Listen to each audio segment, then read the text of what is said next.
Hello. Today this tutorial is talking about how to write an article for the First for Schools. An article is in similar style to a review, and the reason that they have a similar style, that they're written in a similar style, is because they often will appear in similar places. A review, as you know, will appear in a magazine or perhaps online on a web page. An article also could appear in a magazine or online on an internet web page. And the article that we're looking at today is an article that is specifically for a magazine. And one of the features which a review and an article share is that very often they have to be to entertain. They have to be interesting. If you think about a magazine, the reason that you stop and read an article is because it is of interest to you. And so we have to try to be interesting when we're writing our articles for the First for Schools exam. Okay, the first thing that we're going to do is we're going to look at a question, and as we always do when we look at a question, we read the question, we reread the question, and then we highlight the key words. And so this is an example of a First for Schools question that you could be asked to answer. So we read it, reread, and highlight the key words. You recently saw this announcement in Leisure and Entertainment magazine. Articles wanted, life without a TV. Could you live without television for a week? Write and tell us what you think. Write about what difference this would make to your life. We will publish the best article. Write your article. Now you read it again quietly to yourself.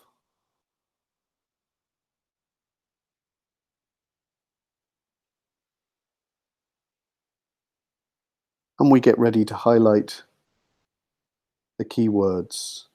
So we recently saw this announcement in Leisure and Entertainment magazine. This tells us that our article is going to be published in a magazine, and it's a magazine about leisure and entertainment, which means that the style of the language that we're going to use is going to be relaxed and entertaining, hopefully. And they're telling us that articles are wanted. That tells you that what you are writing is an article, not a review, not an essay. It's an article. Here now we have the subject of the article, life without a TV. So that is the subject of your article.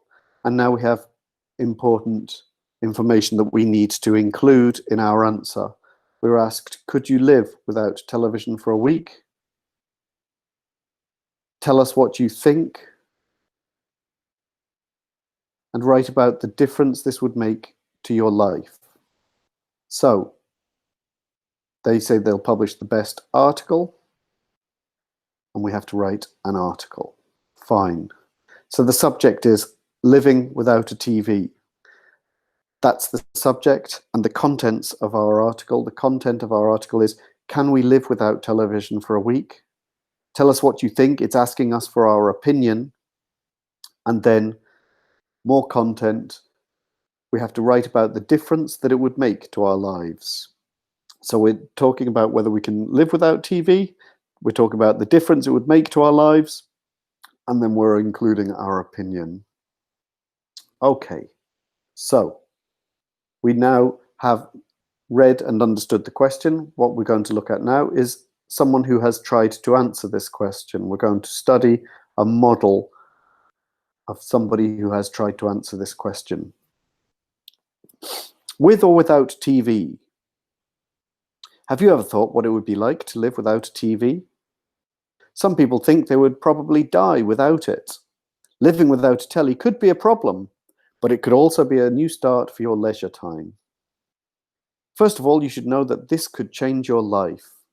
Your life could be different, and it could be a problem. You could start playing video games or computer games because you have nothing to do. Maybe you would be out of touch too. You wouldn't know what's happening in the world without watching the news on the television. However, living without television might help you to relax and improve other things in your life.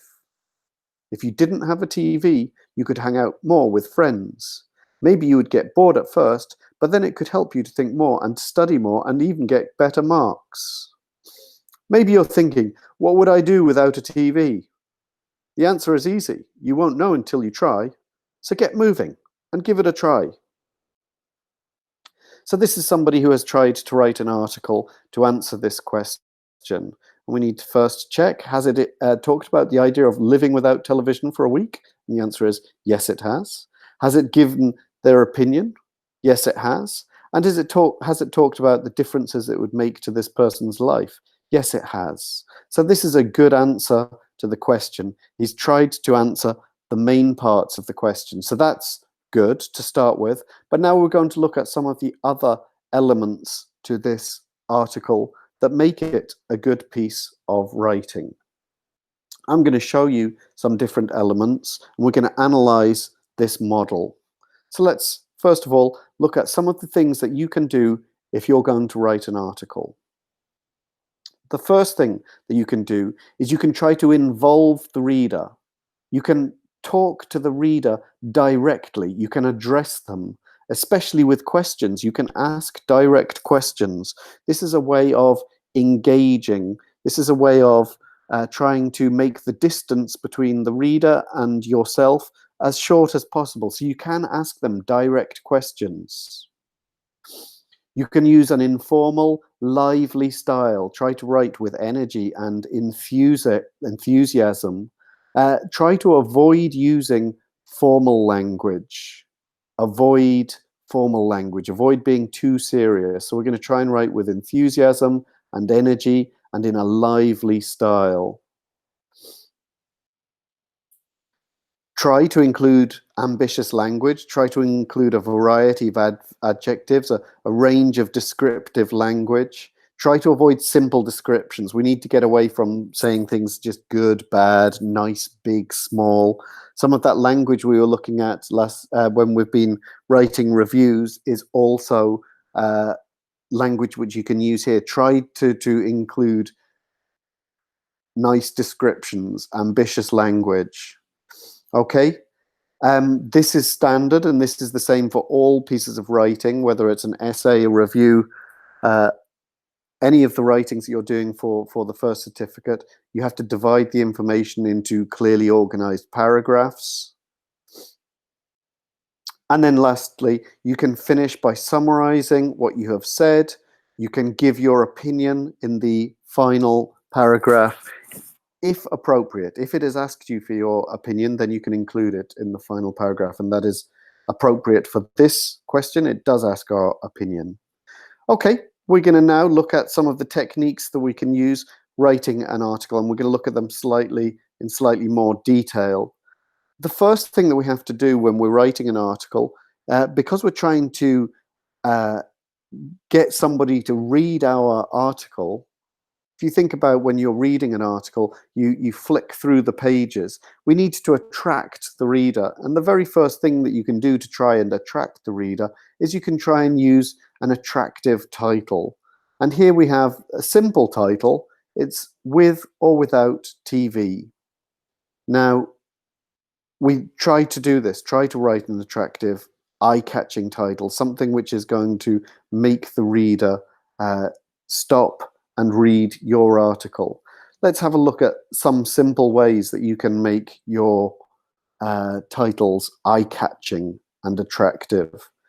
A simple way to do it is what this person has done with or without TV. And this person is trying to play with words. They're trying to play with a very famous quote from William Shakespeare, which is to be or not to be.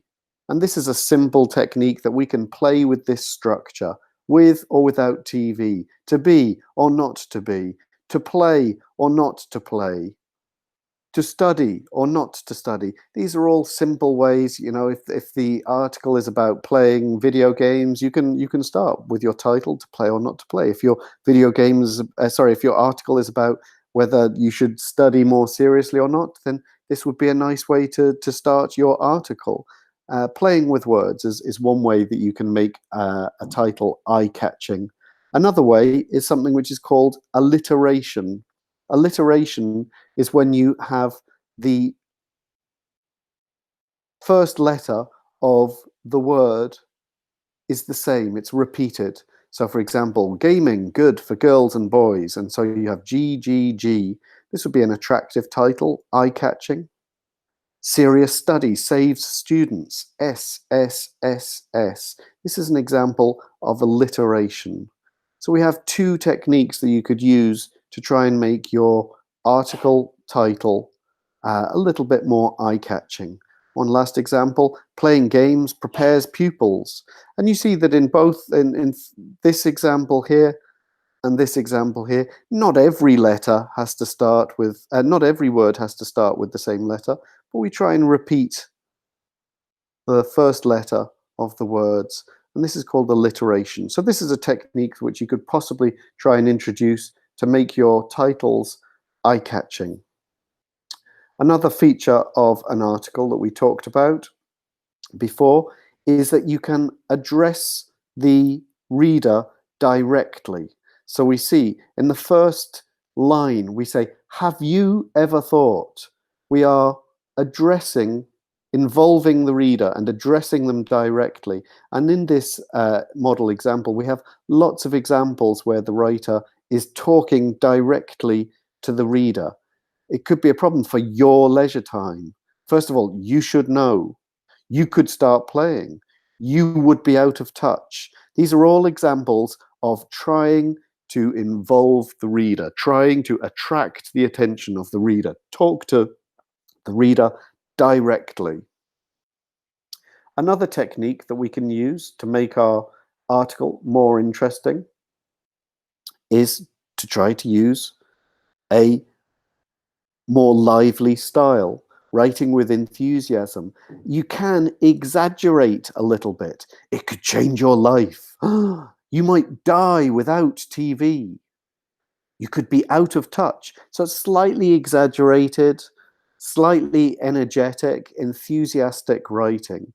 And then some nice vocabulary as well, hanging out with friends. This is typical for First Certificate. They love this expression. It's nice and it's informal and it's appropriate to write in your article. Okay, you won't know until you try. So get moving and give it a try. Again, talking directly to the reader means that you are involving the reader and you're writing with enthusiasm.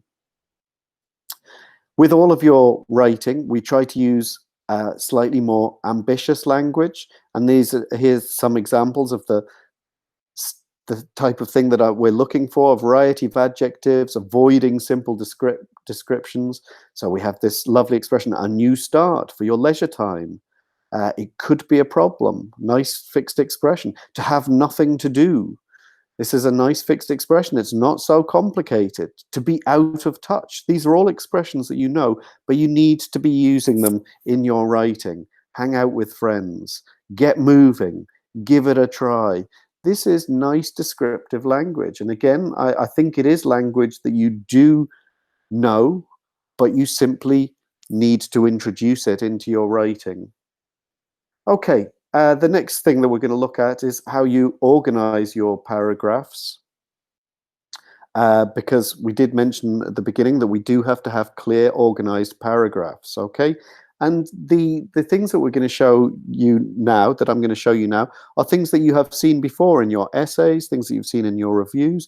This is typical standard material for your writing for the First for Schools. And so there's nothing new here, but you do need to include this in your writing.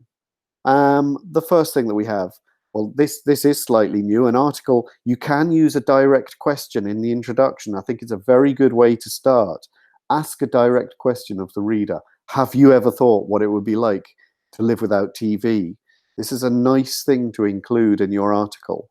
Okay, we're now moving on to standard things for organizing our writing. And there is a signpost sentence. We've been talking about signpost sentences for years now. And the signpost sentence is this: living without a telly could be a problem. That tells you that in paragraph 1, you're going to talk about possible negative effects of being without a TV, but it could also be a new start for your leisure time. That tells us that in paragraph 2, the second main paragraph, we're going to be talking about a new start for your leisure. And let's have a look at the paragraphs. Is this correct? Is this the way we've organized it? Absolutely. We said that the first thing was going to be talking about problems. You know, this could change your life. Your life could be different and it could be a problem. So there you go. We've got a signpost which is indicating the order of the main paragraphs. Let's have a look at the second point in the signpost. It could be a new start for your leisure time. Go to the second paragraph. It might help you to relax and it might help to improve other things in your life. So we're talking about a new start. So this signpost indicates the organization of the main paragraphs.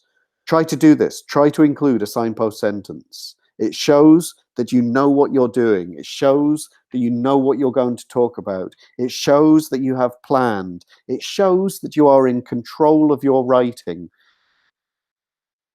So let's try and have a signpost sentence in your writing.